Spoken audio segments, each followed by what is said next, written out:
Halo teman-teman sekalian, ketemu lagi sama Mbak Eka di podcast Kelas Psikologi. Oke teman-teman, udah siap ya? Kali ini Mbak Eka akan sharing lagi seputar kasus-kasus yang sudah Mbak Eka tangani. Oke, kalau udah siap, mari kita simak sampai selesai. Baik, pada kesempatan kali ini Mbak Eka mau sharing terkait kasus percaya diri ya. Nah teman-teman semua, persoalan ini dialami oleh seorang anak perempuan yang memasuki usia remaja. Nah ini usianya sekitar 14-15 tahun ya. Jadi dia masih di bangku sekolah menengah pertama atau SMP. Nah teman-teman, mari kita simak apa sih yang menyebabkan anak ini jadi nggak percaya diri ya. Siapa tahu bisa ada hal positif yang bisa kita petik dan kita jadikan pelajaran dari kasus ini. Baik, jadi pada suatu siang ada seorang ibu ya WA Mbak Eka ingin konsultasi. Nah setelah datang kemudian kita ngobrol, kita sharing permasalahan apa yang dihadapi oleh Ananda, jadi anaknya si ibu ini. Nah teman-teman semua, ibu ini mengatakan bahwa sejak memasuki usia kelas 5 atau kelas 5 dan kelas 6 SD, kepribadian si anak ini berubah drastis. Yang tadinya dia sangat ceria, periang ya, terus juga berinisiatif dan lain sebagainya, tapi setelah hampir memasuki usia remaja kok jadi sangat pemalu, bahkan cenderung menarik diri dan gak mau ngobrol. Nah padahal sejak kecil prestasinya sudah segudang dan sudah banyak sekali. Nah si ibu ini kebingungan karena apa? Khawatir nanti tidak bisa menyekolahkan di sekolah-sekolah favorit karena prestasinya si anak ini terus menurun ya. Nah kemudian mereka ajak ngobrol dan lain sebagainya.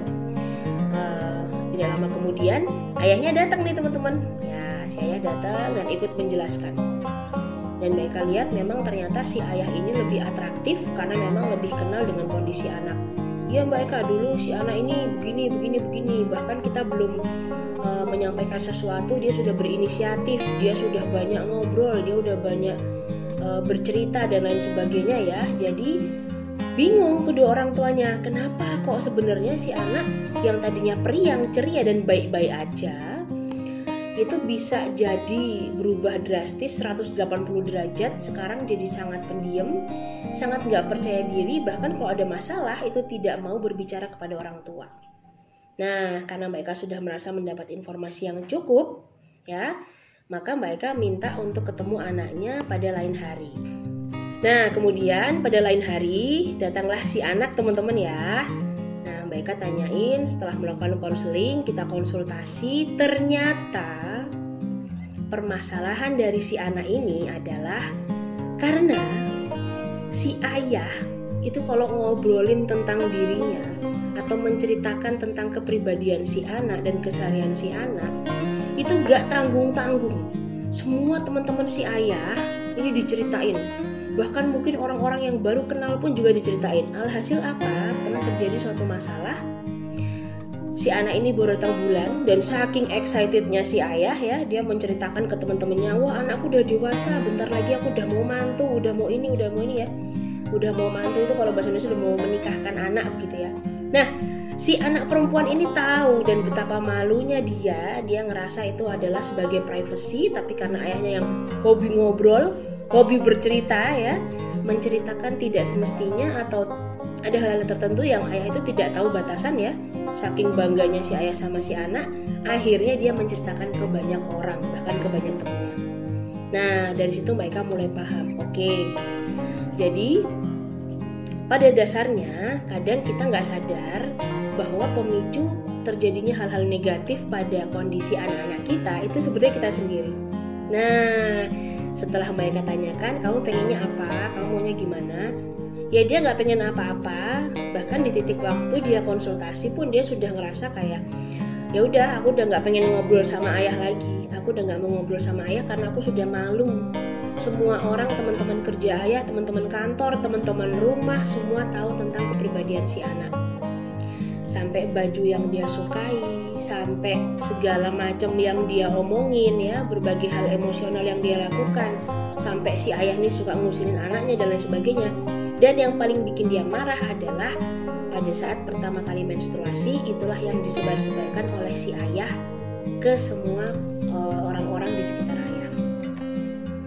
Nah oke teman-teman semua ya, jadi kita udah tahu ternyata ternyata ada loh penyebab anak nggak percaya diri itu adalah karena kelalaian orang tuanya yang nggak punya rem atau merasa bahwa oh ini bukan sesuatu yang penting atau ini bukan sesuatu yang privasi. Nah, cukup sampai di situ, mari kita bahas. Oke, baik teman-teman semua dimanapun berada. Nah, sekarang kita bahas ya.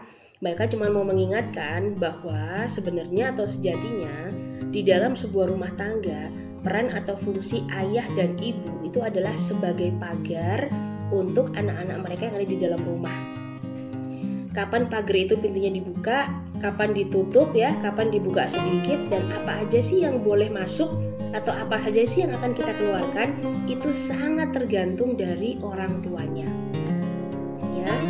Jadi jangan sampai yang tadinya anak-anak kita berprestasi atau kita punya anak-anak yang cenderung wow ini kayaknya dia ada kecenderungan akan bisa memiliki bakat yang luar biasa dan memiliki kehidupan yang maksimal, tentu juga akan berdampak pada kehidupan orang tuanya ya. Tapi karena satu kelalaian yang kadang orang tua nggak sadar bahwa oh iya ya kita perlu menjaga harga diri anak. Jadi semuanya loss aja. Nah tentu tidak semua masalah kepercayaan diri tergantung dari kesalahan orang tua atau ayah ya.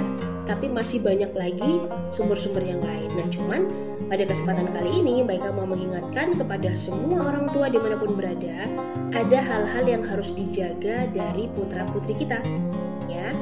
Nah ada juga hal-hal yang perlu dijaga itu biasanya kita sebut dengan menjaga harga diri anak. Oke baik teman-teman semua, semoga menarik ya dan bisa dijadikan acuan atau pandangan sebagai kita untuk belajar lebih jauh lagi. Jangan capek-capek belajar, jangan bosan-bosan belajar. Jadi orang tua pun jangan cepat ngerasa bahwa wah cara pendidikanku, cara yang aku ambil untuk anak ini yang paling benar, itu salah besar ya. Karena kita nggak mau kita kehilangan momen dan kita juga bisa kehilangan hal-hal penting di dalam kehidupan anak-anak kita. Kenapa? Anak-anak kita udah terlanjur mangkel ya, kalau bahasa Jawanya itu sebel, udah dongkol sama orang tua karena emang orang tuanya nggak pernah bisa mengerti anak, tapi selalu memakai kacamatanya dia sendiri dan merasa bahwa apa yang dia lakukan itu anak pasti suka. Nah oke teman-teman semua, itu tadi kisah nyata atau hasil konsultasi salah satu klien Mbak Eka ya. Semoga bisa dijadikan pandangan hidup dan tidak mengulangi kesalahan yang sama. Oke teman-teman, terima kasih banyak untuk teman-teman yang udah stay sampai selesai dan memilih konten ini untuk ditonton. Sampai jumpa lagi pada konten-konten yang lain. Dan Mbak Eka titip salam untuk orang-orang tersayang di sekitar kalian semua ya. Dadah.